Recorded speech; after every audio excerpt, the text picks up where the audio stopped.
Have you ever walked into a store, glanced at the price tag of a product, and noticed it ends in 0.99? Maybe a coffee costs $2.99, or a new gadget is $199.99. At first glance, it seems like a small, insignificant detail. After all, 99 cents is practically the same as a round number.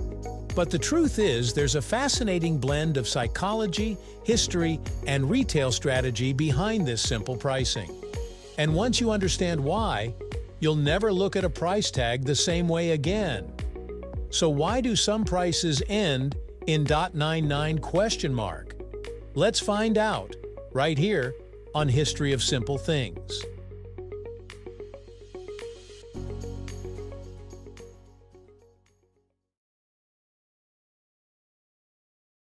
The story of .99 pricing goes back more than a century.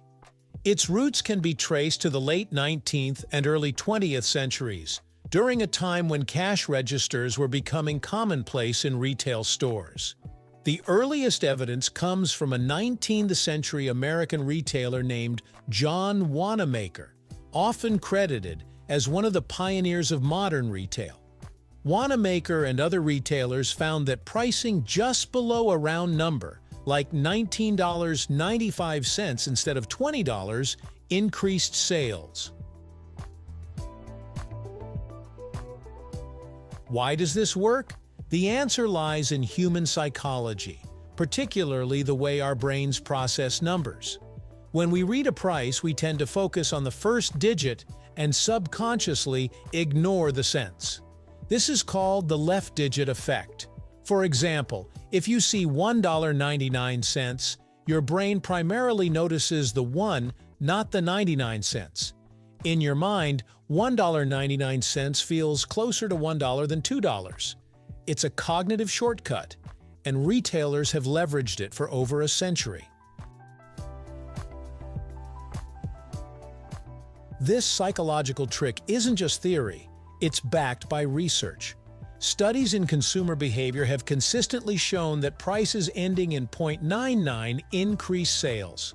In one experiment, researchers compared two sets of identical products, one priced at $34 and the other at $33.99. The .99 version consistently sold better, because consumers see it as a better deal, even if it's just a penny difference, a real effect known as psychological pricing. Originally, .99 pricing also helped stores track sales by forcing cashiers to open the till for change, blending practicality with psychology into a lasting retail strategy. Still, .99 isn't the only tactic. Endings like .95 or .97 are common, while luxury brands prefer round numbers to signal quality, and discount stores use .99 to emphasize value.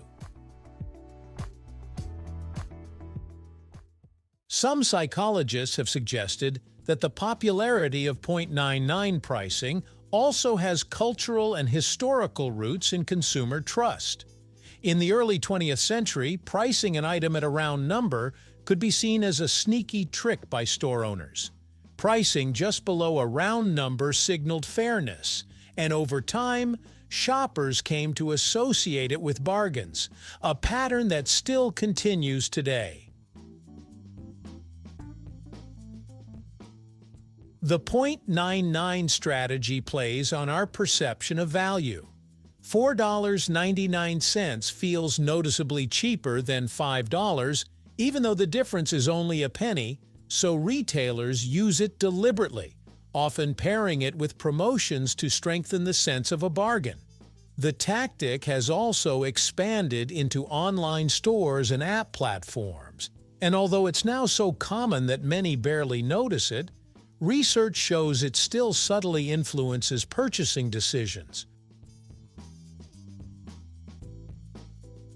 There's also a cultural twist to psychological pricing. While .99 is common in the United States and much of the West, other regions use different endings.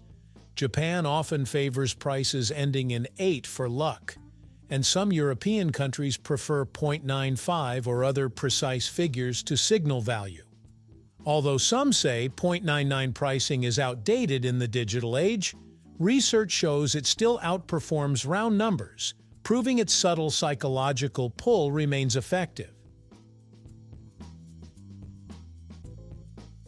Another interesting aspect of 0.99 pricing is its connection to mental budgeting. When people manage their finances, they often round numbers in their head.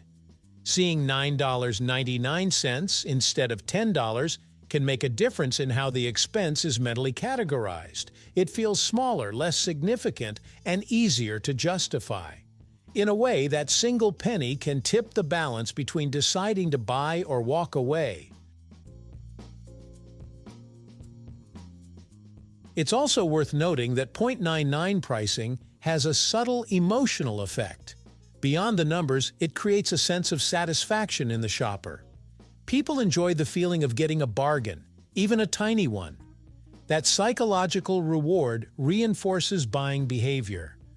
Retailers are aware of this and design pricing strategies to take advantage of our natural tendency to feel good about small wins. Finally, the persistence of 0.99 pricing is a testament to its effectiveness. Despite advances in technology, behavioral science, and marketing, the tactic remains a staple in retail. It's simple, inexpensive, and powerful.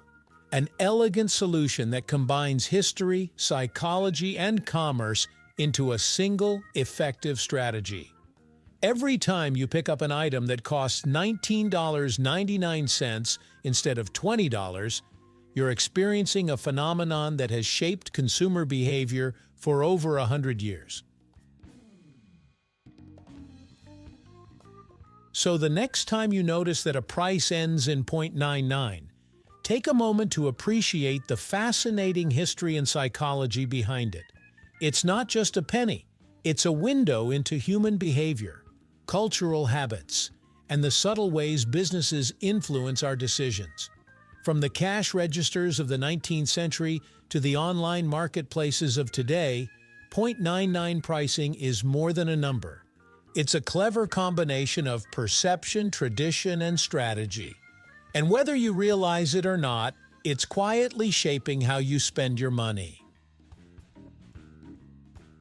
Thank you for watching. If you have suggestions for our next video, feel free to share them in the comments below. We'll be sure to give you an acknowledgement for your contribution.